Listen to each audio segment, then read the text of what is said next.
కాబట్టి ఇప్పుడు స్వరంతో గురువుగారు చెప్తుంటే శిష్యుడు చెవి ద్వారా వింటాడు. చెవి ప్రధానంగా ఉన్న విద్య కాబట్టి దానికి శృతి అని పేరు. ఇప్పుడు ఈ శృతి ఎప్పుడూ కూడా అక్షరములలో పొరపాటు రాకూడదు. రాకుండా ఉండాలంటే ముద్రణ అన్నాను అనుకోండి, ఇవాళ ఒకడికి అర్థమైనట్లు ఆ అక్షరం అలా రాస్తాడు, రేపు పొద్దున్న ఇంకొకలా రాస్తాడు.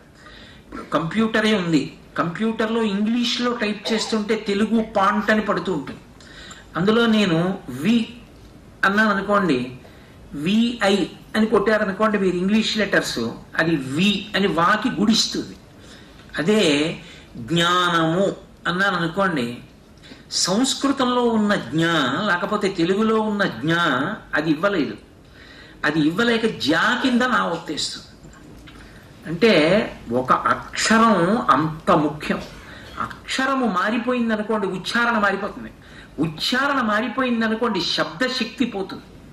శబ్ద బ్రహ్మమయీ చరాచరమయీ జ్యోతిర్మయీ వాంగ్మయీ అని అది అమ్మవారి స్వరూపం. అందుకే వేదం దగ్గరికి వచ్చేటప్పటికి ప్రమాణం కాబట్టి పుస్తకం మీద ఆధారపడ్డాన్ని అంగీకరించరా. గురువు గారి నోటి వెంట వచ్చిన దాన్ని శిష్యుడు స్వరంతో పట్టుకుని నేర్చుకుంటాడు. అలా అనుశ్రుతంగా అది వెళ్ళిపోతూ ఉంటుంది అంతే. ఇప్పుడు అలా వేదాన్ని ఋషి మనకు అందించాడు. అందించినటువంటి ఋషి మనకి లోకంలో ఒక విషయాన్ని నేర్పాడు.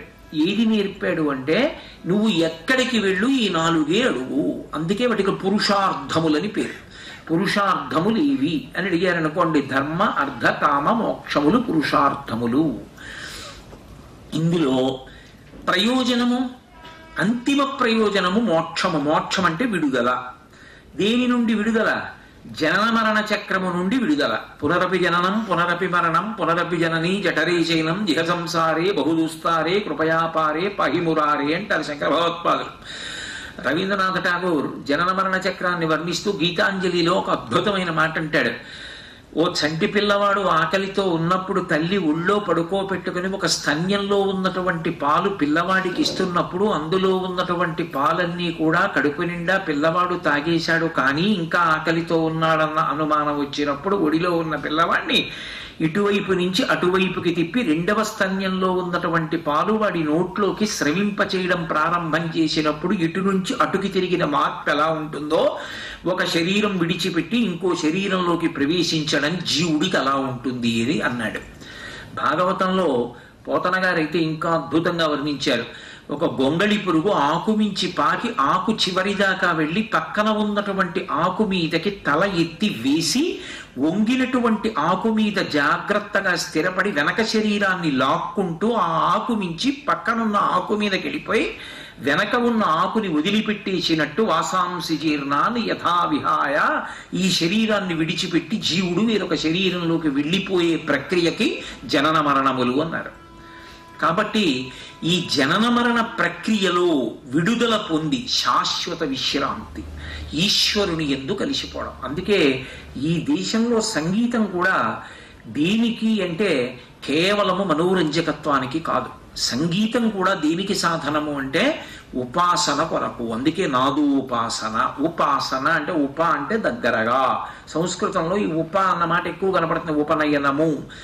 అలాగే ఉపాసన. ఆసన అంటే ఆసనం. ఇదిగో నేను కూర్చున్నాను ఇప్పుడు. ఆసనము అన్న మాటకు అర్థం ఏంటంటే కూర్చుంటారు అని. వీరికి మీదకి పిలిచాను అనుకోండి కోటేశ్వరరావు గారిని, వీరికి మీదకి రమ్మని ప్రార్థిస్తున్నాం అంటే వారిని ఆసనం మీద కూర్చోమని కోరుతున్నాం అని కూడా చెప్పాలి. ఎందుకో తెలుసా? అలా చెప్పకపోతే కూర్చోకూడదు. ఎందుకు కూర్చోకూడదు అంటే, కూర్చున్న తర్వాత దీప ప్రజ్వలన, మీరు జ్యోతి ప్రజ్వలన చేయండి అంటే ఓసారి కూర్చుని దండేసుకుంటే ఇంకా లేవకూడదు. ప్రవచనానికి కూడా నియమాలు ఉంటాయి. ఇప్పుడు అక్కడ మంచినీళ్ళు పెట్టారని నేను తాగకూడదు, మధ్యలో ప్రాణం పోతోంది అనిపిస్తే తాగాలంతే. దీని నియమం దానిదంతే. కాబట్టి ఏదైనా సరే ధర్మము చేత కట్టబడుతూ ఉంటుంది. ఆ ధర్మాన్ని పట్టుకోవాలి. అది ఋషి ప్రోక్తం. ధర్మ అర్థ కామ మోక్ష ఈ 4 ఇవి పురుషార్థములు. పురుషార్థములు అంటే పురుషుడు అంటే స్త్రీ కానివాడు అనే అర్థం కాదు. పురుషుడు అన్న మాటకు అర్థం ఏమిటంటే ప్రయత్నించువాడు. అందుకే ప్రయత్నం పురుష లక్షణం. అంటే ప్రయత్నం పురుష లక్షణం అయితే అసలు కూర వండడానికి ఆడది కూర తరగక్కర్లేదు. కూర తరగడం దేనికి? కూర వండడానికి ప్రయత్నం. మరి ప్రయత్నం ఆడదానికి ఎందుకు?